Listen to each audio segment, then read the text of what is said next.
Hey, what's up, everybody? Welcome to Goaltending, where your why is bigger than your excuses.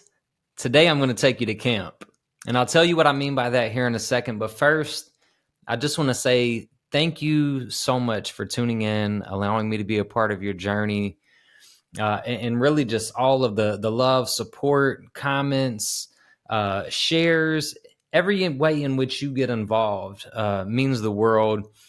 I got involved with doing this podcast a little over a year and a half ago now, and I found so much fulfillment in being able to just connect incredible people, incredible stories, life lessons, and get them to you to help you in your journey, in your life. It's been an outstanding ride so far. I love doing this. And so thank you so much just for allowing me to be a part of your life in some way, to take some of the lessons from these episodes and apply them and start taking action to improve your life, to reach your goals. And with that, I want to give a huge shout out to our sponsors, Prepping with Peppers. Right now, they're running a 20% off discount code for new customers. Just provide the code HEALTH20. That's HEALTH 20 for 20% off for new customers. And now let's get right into it. So this past week, I had the incredible opportunity to volunteer at a youth camp. At a camp here in Kentucky, and I was pretty nervous going into it. I haven't been to a camp since the summer after my 6th grade year. So that feels like a lifetime ago in itself. I had no idea what to expect. I've never been on the side of the house where I'm actually volunteering and being a leader at the camp. So no idea what to expect, a little bit of nervousness, not knowing, what kind of attitude the kids will bring, anything like that. So it required me to step out of my comfort zone a little bit. We'll just say that. But ultimately, we did a ton of just extremely fun and sometimes activities that made everyone maybe a little uncomfortable, or that required people to face a fear or step outside of the norms of what they're accustomed to.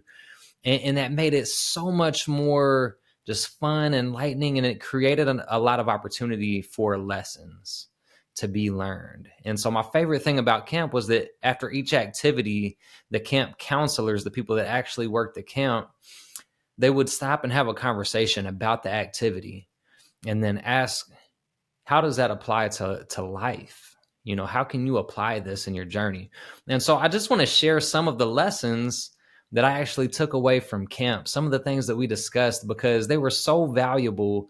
And the group that I led was a group of 13 to 15-year-old boys, and they were hearing a lot of this information for the first time. You may be too, but it was so invaluable that I just felt it necessary to just have a conversation about it, share some of these tips, and get your feedback. So tell me what you think after you listen through this, on if you've heard these type of tips before, if you haven't, how you're going to start applying them to your journey.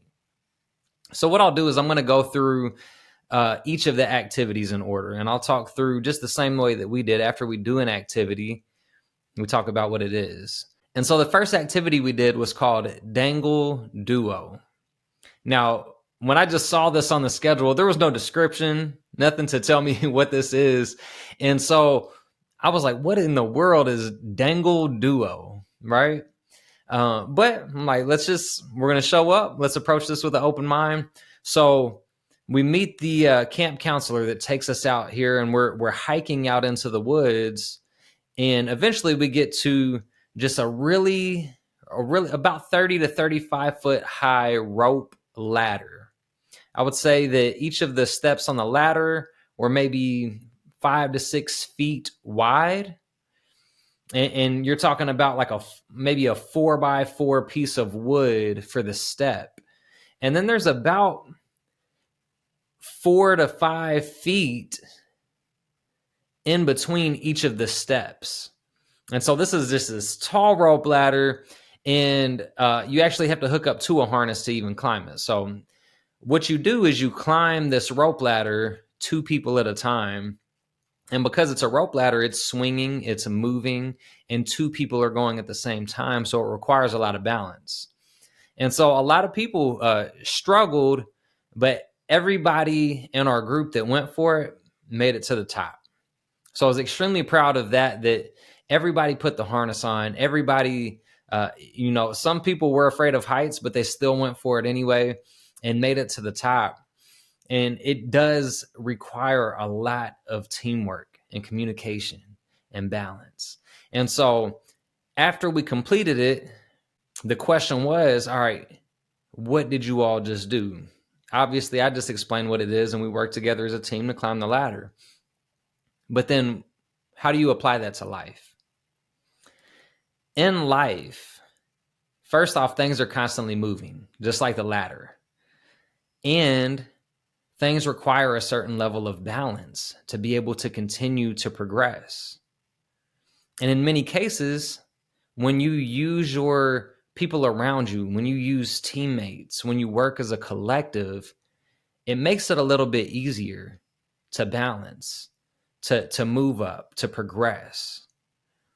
And then the next thing is, as people moved up, as you get to the next step, you still need to reach back and help the next person.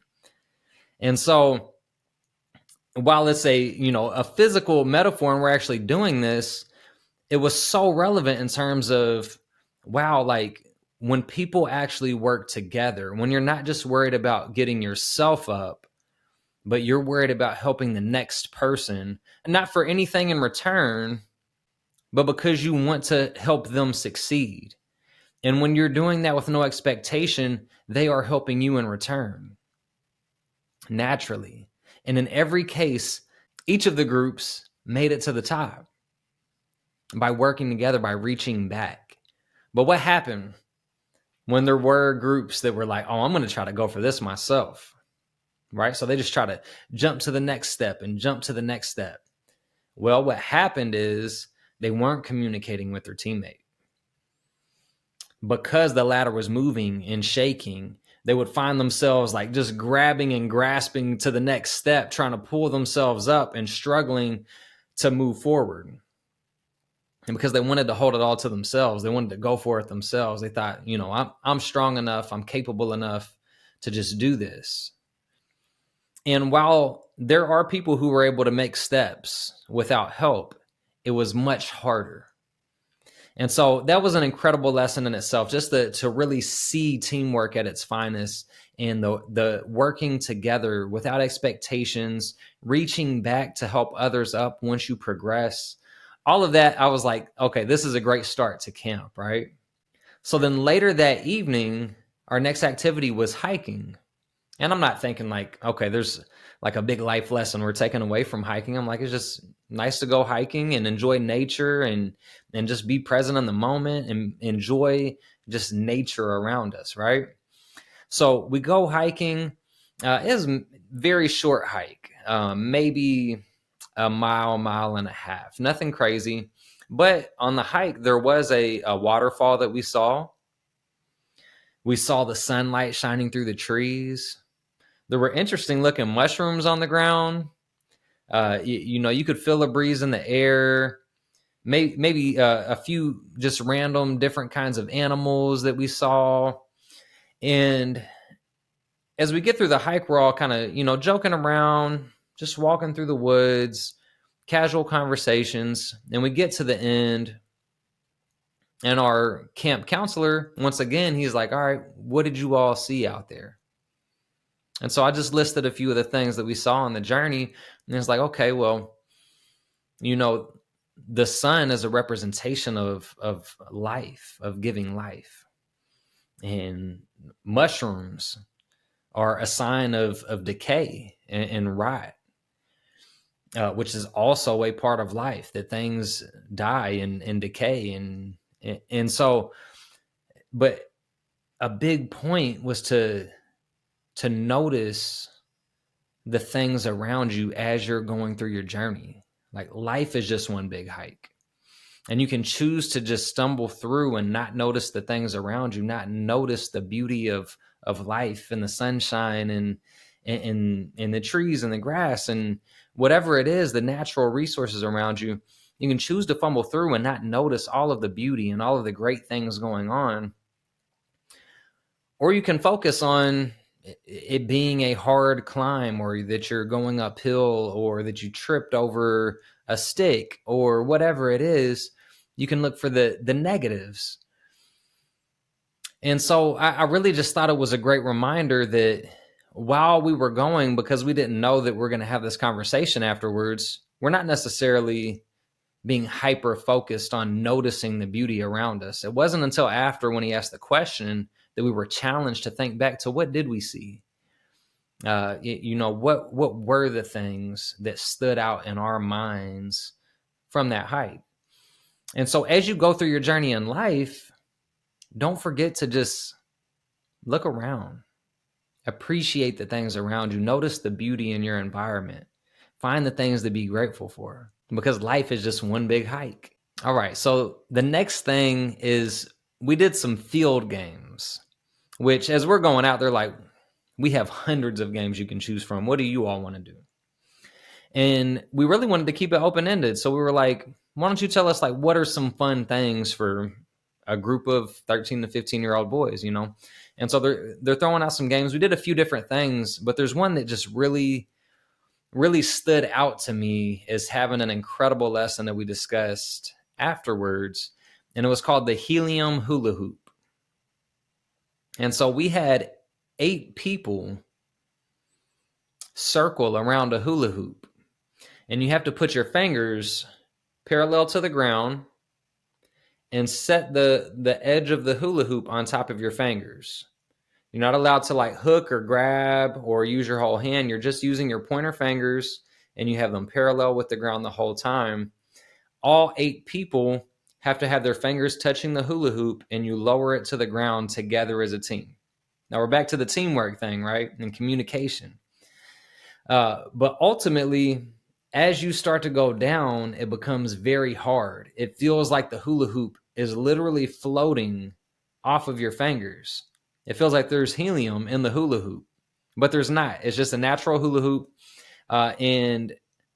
As we stood there, every time we started going down, somebody's fingers would come off. And if your fingers come off, you start back over at the top, and you're starting at chest level. And so we kept trying and communicating, and other people started to say, hey, like, you're going too fast, or you're going too slow. Your fingers are coming off. Like, hey, do this. And really noticing everything around them and giving direction and guidance and pointing all of these things out. And I'm like, wow, this is great. We're communicating, right? And so we come up with another innovation. We're like, okay, we're trying to get this to the ground, and it's not happening. And so we're like, okay, we have to start at chest height, but it doesn't say where the rest of our body has to be. So we get down on our knees to close the distance for our starting point. So we're starting closer to the ground already. So we start off on our knees, and we're still trying to lower, and we're still struggling to get this thing to the ground. And we're only like maybe 2 feet away from the ground.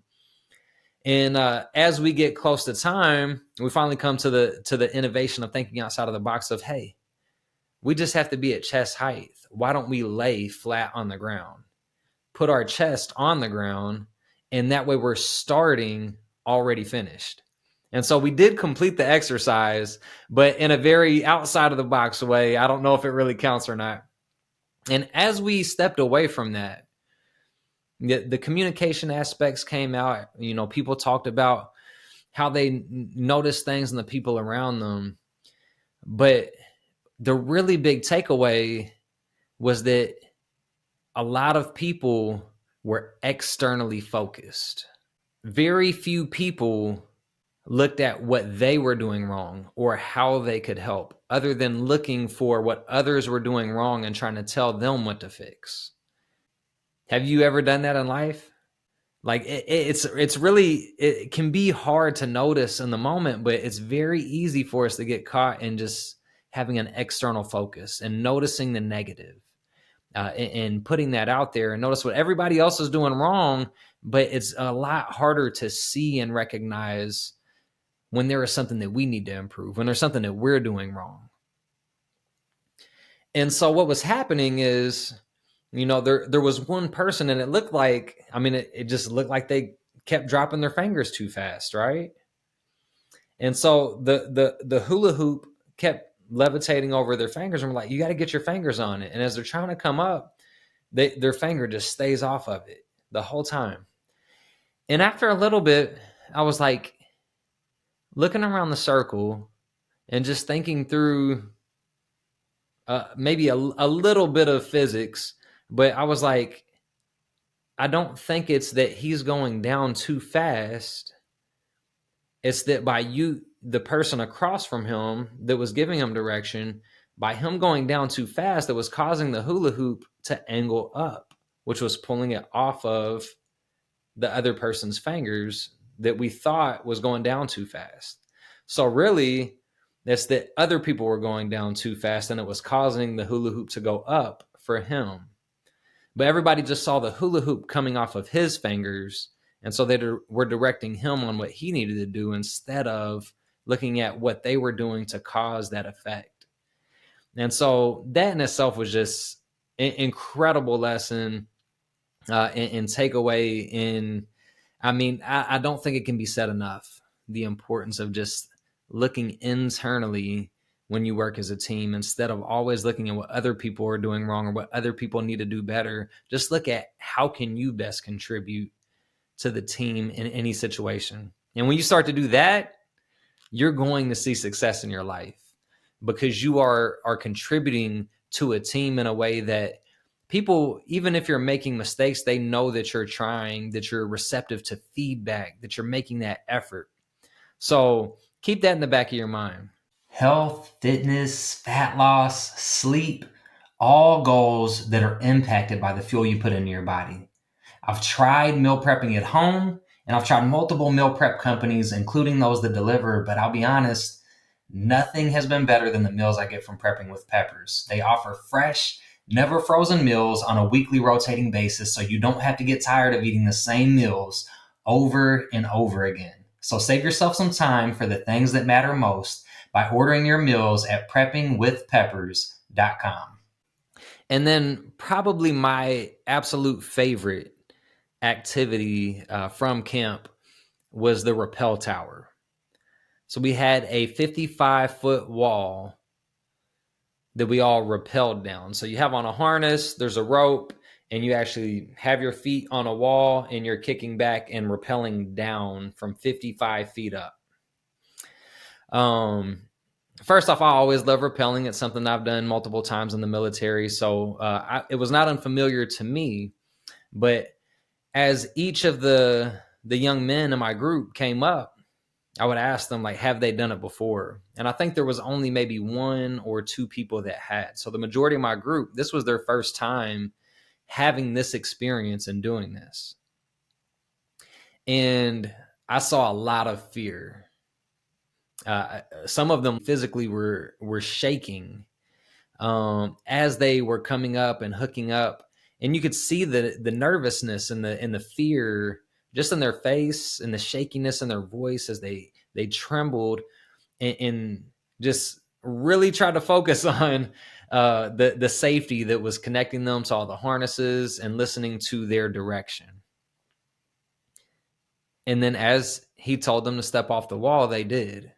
And they took the guidance and they lowered themselves down and they got to the bottom of the wall safely. To me, to see these young men take on a really difficult challenge, if you've never done it before, for the first time, to overcome the fear of the unknown, of what's going to happen, of heights, all of these fears that came into play, and to see them overcome that for the first time was an absolutely incredible experience. And so when we got to the bottom, once again, the question is, what'd you just do and what did you learn from that? And so naturally, we had a conversation about fear.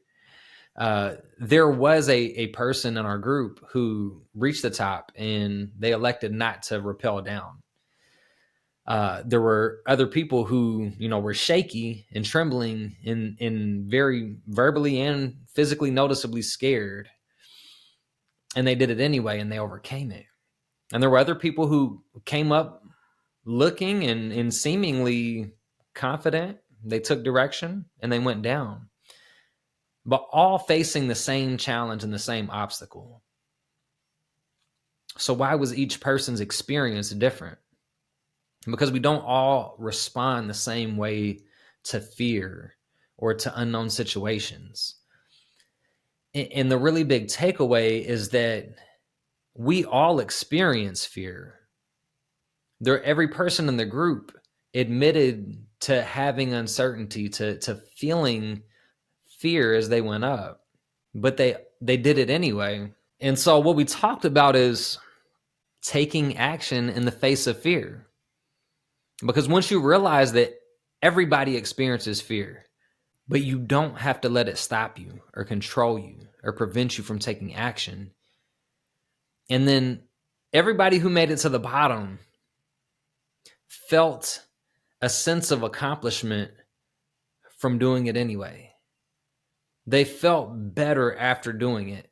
Multiple people wanted to go again, right? But prior to that, very fearful of the unknown or of the heights or whatever it is. And so it was just a really good reminder in person. And we've talked about it many times on the show before that fear is always going to be one of those things that are in the way. Whether it's fear of the unknown or fear of taking on a new challenge or fear of failure. Fear comes in so many different varieties, but your ability to take action anyway, that is always still there.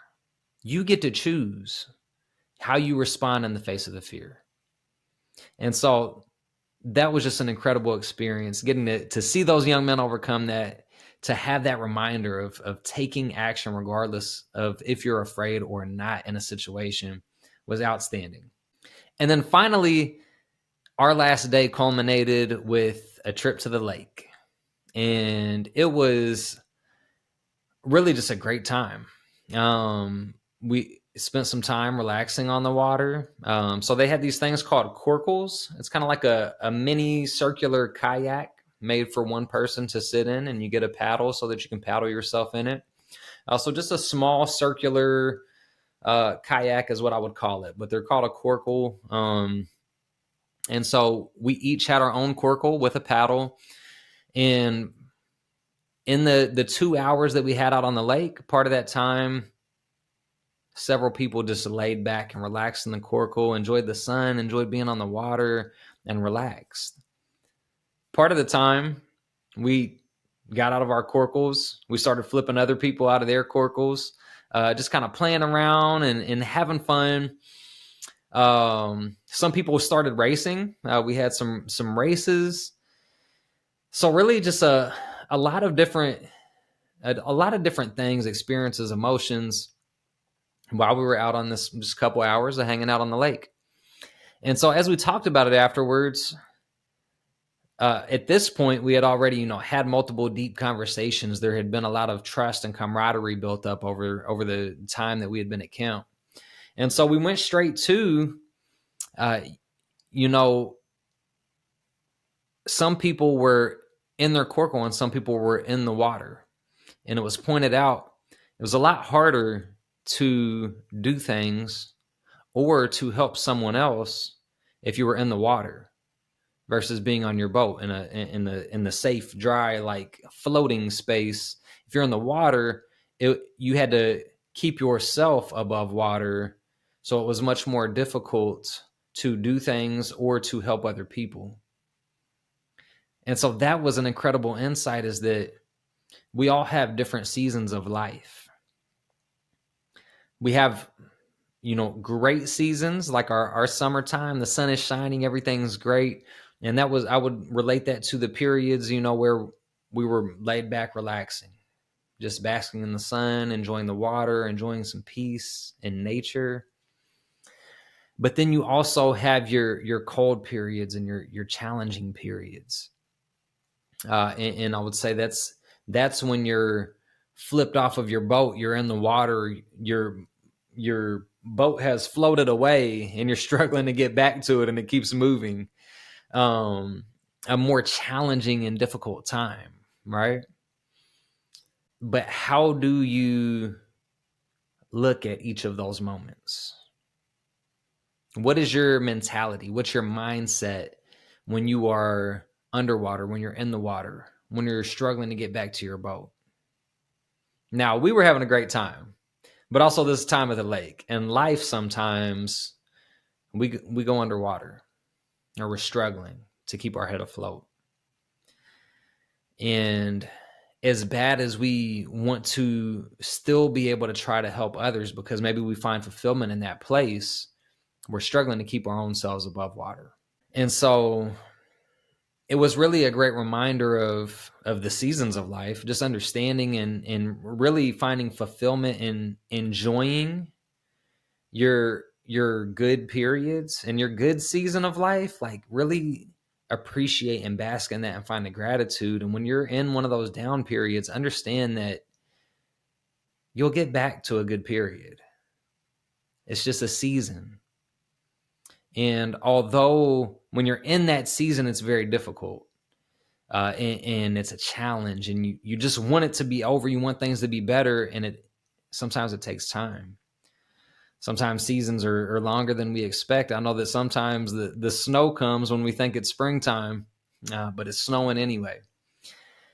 And so it was really just a good reminder to appreciate those good seasons, but understand that even in your bad seasons, more good things will come.